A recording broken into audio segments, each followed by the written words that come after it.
अगर हर कोई हिंदू है तो फिर जनरल कास्ट वाले इस यूजीसी बिल का विरोध क्यों कर रहे हैं? अगर शुभांकर मिश्रा, अभिनव पांडे जैसे जर्नलिस्ट निष्पक्ष जर्नलिस्ट हैं तो फिर ये यूजीसी बिल में खामियां क्यों बता रहे हैं? अगर जनरल कास्ट वालों को एससी एसटी और ओबीसी को सताना नहीं है, प्रताड़ित नहीं करना है, नीचा नहीं दिखाना है, तो फिर इस बिल से डर क्यों भाई? तो सुनिए सर, गाली देने से पहले या ये कहने से पहले कि हमने भी अपनी जाति दिखा दी, इस वीडियो को पूरा देखिए। इसके बाद हम आपका गाली भी बर्दाश्त कर लेंगे और थप्पड़ भी। यूजीसी बिल में एससी एसटी और ओबीसी को जनरल कैटेगरी वालों से बचाने की बात कही गई है। मतलब यह बिल देख के ऐसा लगता है कि जनरल कैटेगरी वाले स्टूडेंट आक्रांता हैं और एससी एसटी ओबीसी वाले पीड़ित।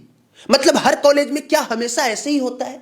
क्या एससी एसटी के जो स्टूडेंट हैं वो आपस में लड़ाई नहीं करते? या क्या एससी एसटी की लड़ाई ओबीसी वालों से नहीं होती?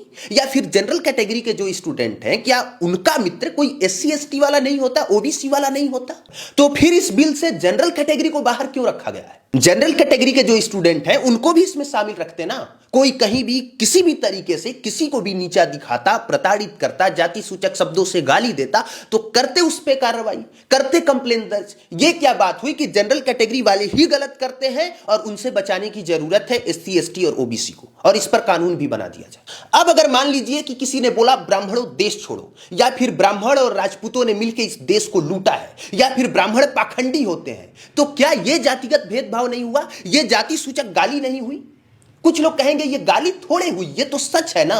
तो माय डियर फ्रेंड्स, सच तो ये भी है ना कि याकूब मेमन, अजमल कसाबा, उसामा बिन लादेन, ये बम फोड़ने वाले सारे लोग एक ही कम्युनिटी से आते हैं, या 90% लोग जो बम लेके फूट जाते हैं वो उसी कम्युनिटी से बिलोंग करते हैं। इसके बावजूद हम उनके लिए अलग से कानून तो नहीं बना देंगे ना कि वो जब भी कहीं जा रहे हैं, किसी पब्लिक प्लेस पे आ रहे हैं, एयरपोर्ट पे जा रहे हैं, ट्रेन में चढ़ रहे हैं, तो उनकी अलग से जांच की जाए। क्योंकि जब आप इस पर कानून बना देंगे इसका मतलब यह हो गया कि आप उनके पूरे कम्युनिटी को गलत कानूनन वेरीफाइड कर रहे हैं। इसका मतलब यह हुआ कि आप जनरल कास्ट को गाली दे सकते हैं, जातिगत भेदभाव कर सकते हैं, यह कोई क्राइम नहीं है। इस पर कुछ लोग कहेंगे कि भाई जनरल कास्ट ने इस देश पर इतने लंबे समय से शासन किया है तो हिसाब बराबर करने के लिए तो यह सब करना पड़ेगा ना। तो माय डियर फ्रेंड, इस देश पर शासन तो अंग्रेजों ने भी किया है, मुगलों ने भी किया है, तो क्या हिसाब बराबर करने के लिए हम इंग्लैंड पर अटैक कर दें, हम मुगल देशों पर अटैक कर दें? नहीं ना। जब हमारा देश आजाद हो गया, इसका अपना संविधान बन गया, तो उसके हिसाब से यहां हर कोई इक्वल है। और जब हर कोई इक्वल है तो इसमें अगर कोई आदमी गलत करता है, जातिगत भेदभाव करता है, नीचा दिखाता है या कुछ भी गलत करता है तो उसको सजा दीजिए ना। लूप होल हमारे संविधान में नहीं है, इसे चलाने वालों में है, और इसी का फायदा उठा के वो हमें और आपको आपस में लड़ाना चाहते हैं।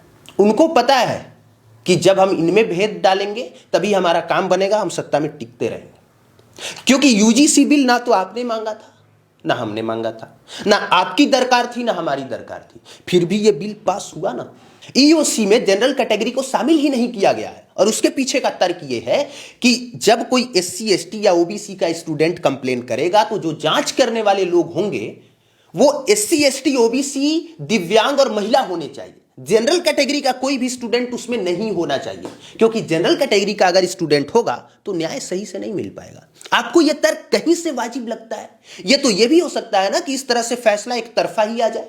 यह मैंने बस वो कारण बताया है जिस वजह से यूसीजी बिल का विरोध सारे जनरल कैटेगरी के स्टूडेंट्स कर रहे हैं, या फिर खुद को निष्पक्ष पत्रकार बताने वाले जो लोग हैं वो भी इसमें खामियां ढूंढ रहे हैं। बाकी इस मुद्दे पे आप क्या सोचते हैं? अगर किसी पूर्वाग्रह से ग्रसित ना हो तो कमेंट करके जवाब दीजिएगा। अगर आपने पहले से ही मिजाज बना लिया है कि ये बिल सही ही है या फिर ये बिल गलत ही है, तो फिर ये वीडियो आपके लिए थी ही नहीं।